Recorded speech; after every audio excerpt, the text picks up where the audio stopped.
touched the walls of a city streets and didn't explain, sadly showed us our ways. I've never asked him why. Cast down, it was heaven sent, and to the church, no intent to repent. On my knees, just to cry. Until you travel to that place you can't come back, where the last pain is gone and all that's left is black. Gray nights he's coming to me, and someday they'll punish my deeds and they'll find all the crimes. But then they ask when they're gonna see them. Then they're gonna ask to feel the ghosts, the walls, the dreams. Well, I've got mine.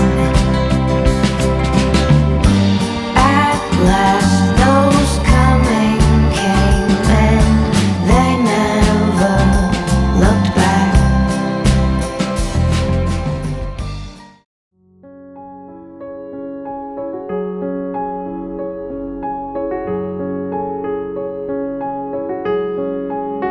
This is a story that could have happened to anyone, but that it happened so long ago, where details often get shrouded by one's own memory, it seems all the more difficult to fully comprehend.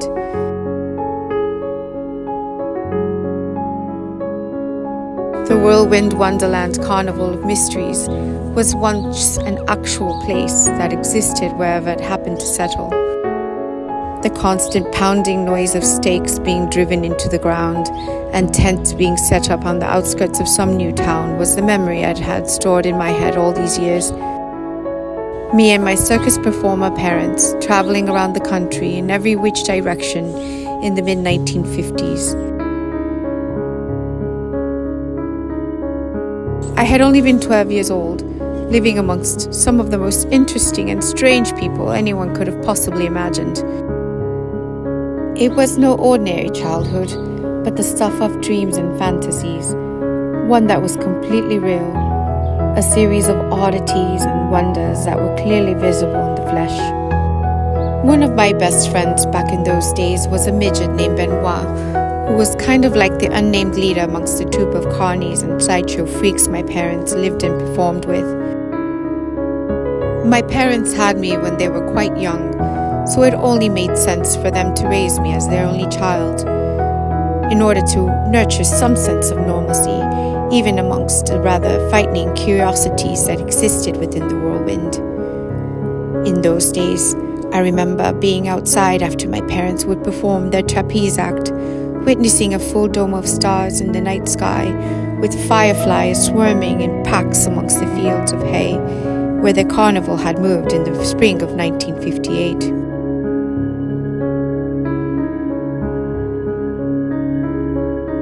Teen idols had been all the rage back then. You had Elvis, of course, but one of my favorite songs had been sung by none other than Patti Page.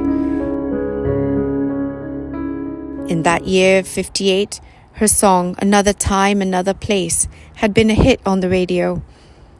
I'd sit in one of the old jalopies parked next to the setup crews, just daydreaming about being in another place, other than where I was at the moment. I'd sit there sometimes all day, as the others would be busy either setting up or taking down the tents to head into the next town. I swear, whenever that song still comes on the hit parade show in my hometown during the evenings, it brings back that very specific memory. Mostly of my beloved parents, who were murdered that summer by the dark, shadowy figure known as Reinhard Vogel, the hypnotist. Another time, another place, we'll be together again. This kiss, this same embrace will be more wonderful there.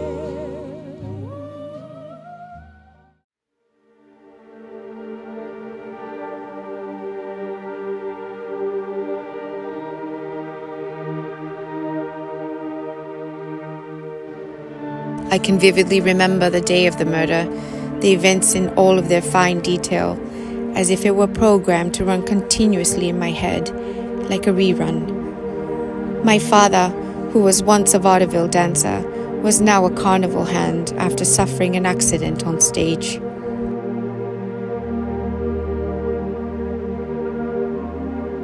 He would help set up my mother's equipment, as he did that very afternoon of the murders.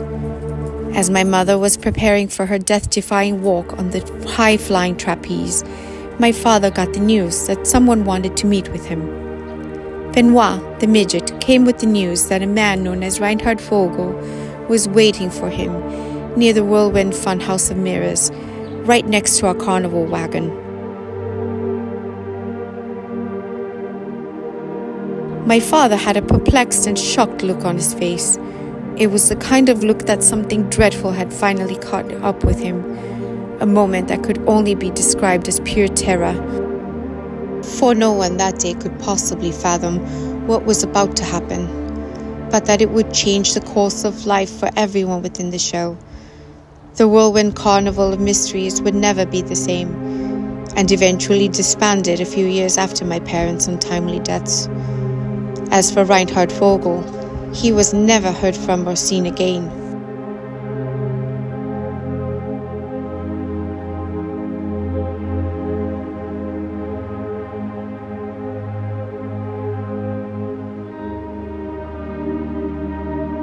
What my father was unaware of in that moment was that he was purposefully being lured into an area that was away from all of the commotion taking place that evening before the nightly performances.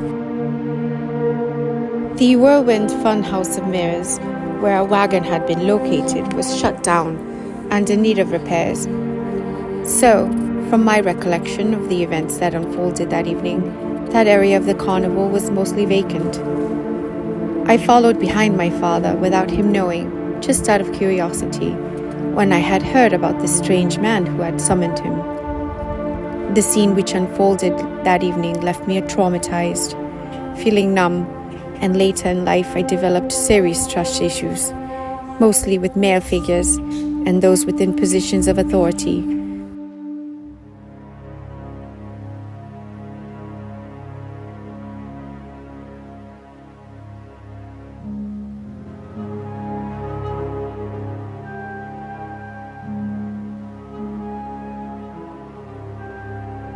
To see the hypnotist, the man known as Reinhard Vogel, strangle my father near our circus wagon left me in such a state of shock. I couldn't even move.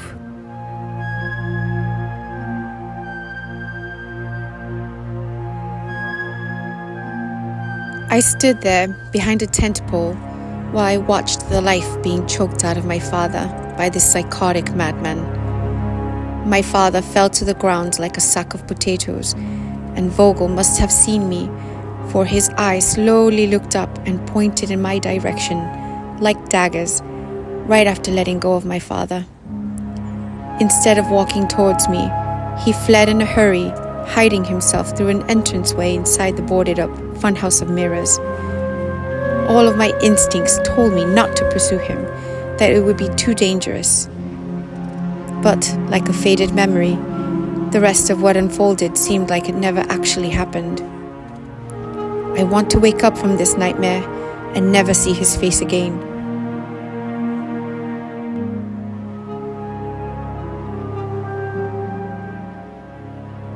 But his face was projected, like that of being on a movie screen.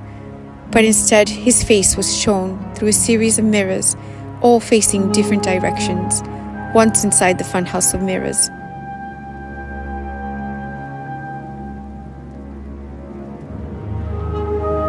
His top hat and monocle placed on his left eye were staring viciously at me. He seemed to grin slightly, as if being proud of the fact that he knew of the horror I had just witnessed.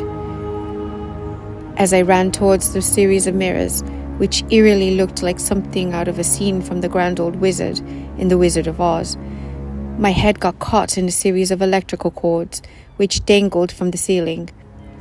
The rest of what I remember is like a fever dream. I woke up the next day in the hospital, feeling completely devastated and lost.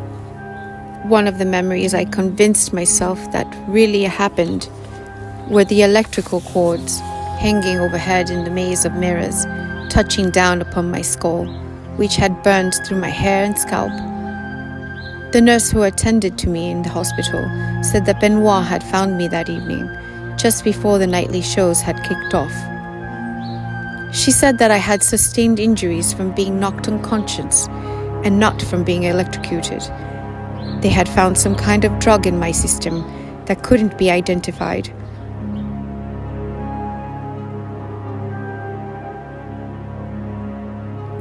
Later, I had found out about my mother, that she had also been found dead in the circus wagon along with my father. The hypnotist, Reinhard Vogel, I can still hear his voice in my dreams as he puts me into some trance, one I continue to feel the effects of all these years later. His voice is unmistakable, as well as the pain of losing my parents at such a young age.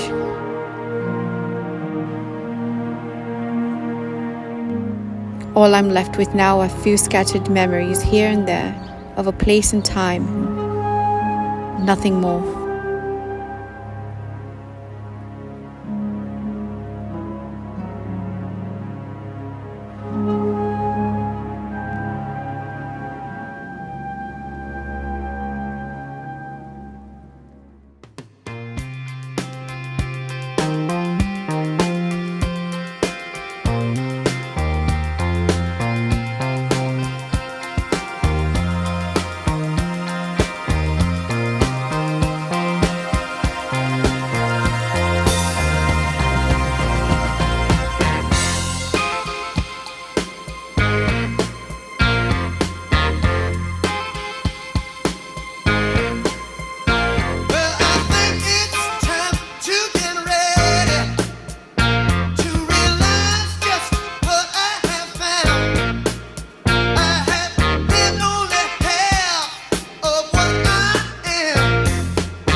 Greetings.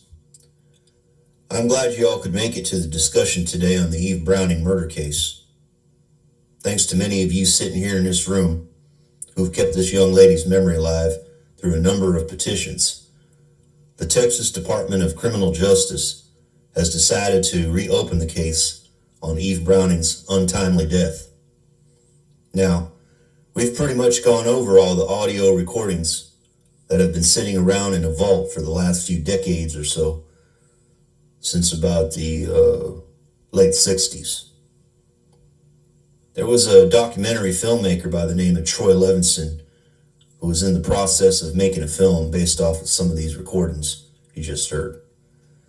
Nothing from any of those recordings really tells us anything about what could have happened to our prime suspect in the Browning murder case. Like a carnival magician, the suspect they refer to as Reinhard Vogel just seemed to have vanished into thin air. One thing that the late Eve Browning did leave behind was a stack of journal entries and other papers that are being carefully sifted through at the moment. We have a few leads, but really have come up with nothing new as of right now. When we go back through some of Eve's journal entries, an answer may very well be found in there. I'm just not certain of anything conclusive at this time.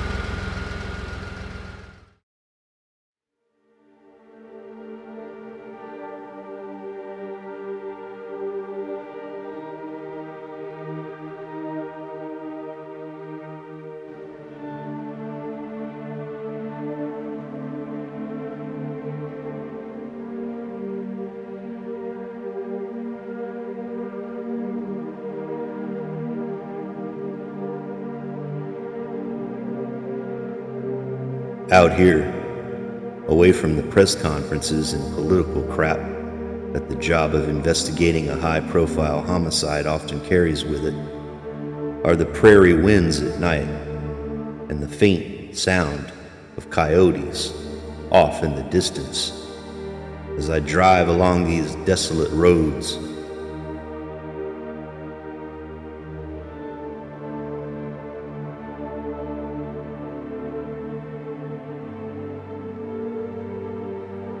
Driving home that evening, I had begun to think about the Eve Browning press conference from earlier in the day.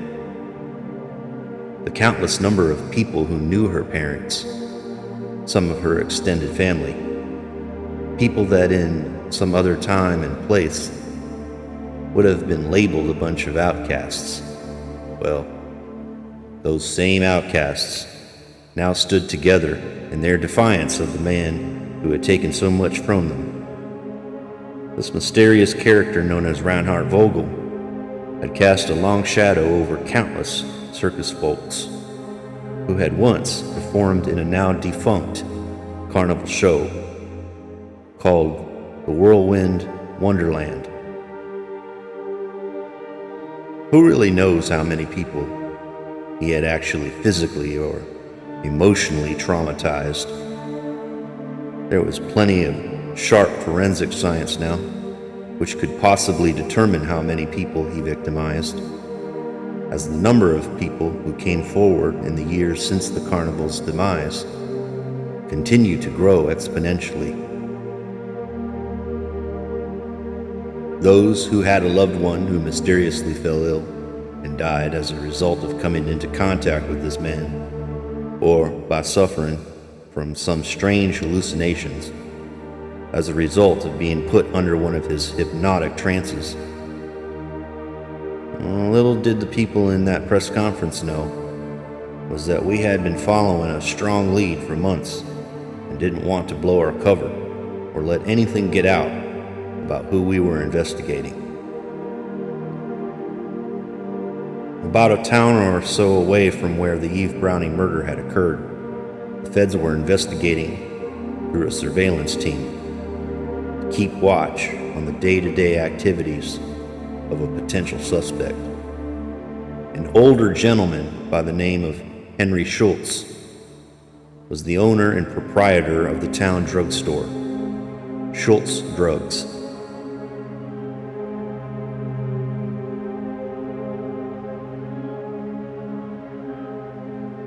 He had been in operation for over 25 years, about the same amount of time when Reinhard Vogel had gone missing after the Browning twins' double murder.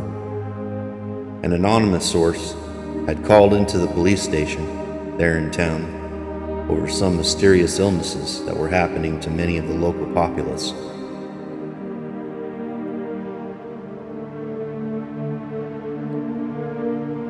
Mostly elderly folks, maybe too old and frail to have the energy to do anything about what was happening to them. All I know is that this man, Henry Schultz, fit the same description that was provided by the endless eyewitness accounts of those who had seen him in the flesh.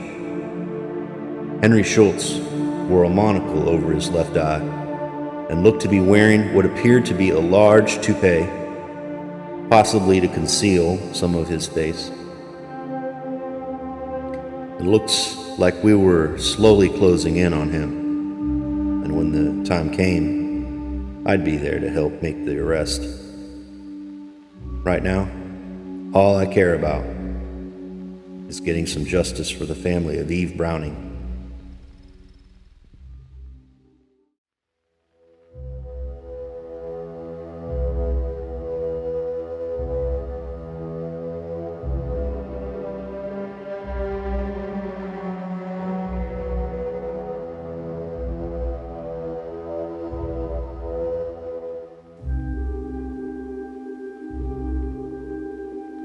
I remember the day she was discovered out in an open prairie by a couple of kids who happened to stumble upon her corpse while they were out there messing around.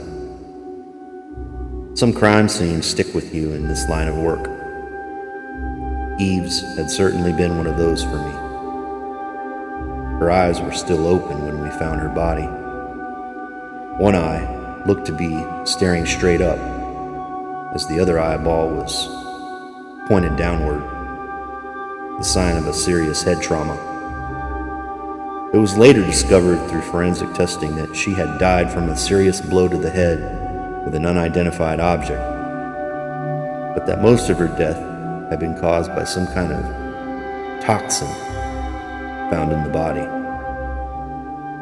Something the lab couldn't readily identify without further testing. That one still hits me hard to this day. Just something about the woman's horrified, ghastly look, as if it were forever frozen, as the last thing Eve Browning ever witnessed on this earth.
I know that they are coming for me any day now. After years of hiding out, making my escape from the carnival life into that of a local town druggist has had its benefits. I was able to get married, have kids, live a life that was far removed from the one I had once had. The man known as Reinhard Vogel only exists now in a past life, a time that has long since vanished. In that time, I all but left that identity to slowly fade. But many others have kept him alive. And, well, it seems that my younger indiscretions have caught up with me. My experiments with various people, mostly outcasts, who I thought would be thrown away or forgotten. That is why serial killers will often prey upon the discarded people roaming the streets. Hookers, runaways. They are society's forgotten trash. Perfect beings for one's own disposal. It was that way back in Germany, in the Weimar Republic, long before anyone had really heard of Hitler. Even during World War I and after, a group of mostly intellects and some scientists gathered together in the aftermath of Germany's destruction. Poor and dying downtrodden people were scattered about, and in Munich, where I had come from, there were so many displaced people after the First World War. That seemed like the appropriate time and place to experiment on anyone who seemed vulnerable. Prostitutes, homeless women, and even children could play a part in these drug experiments I was conducting.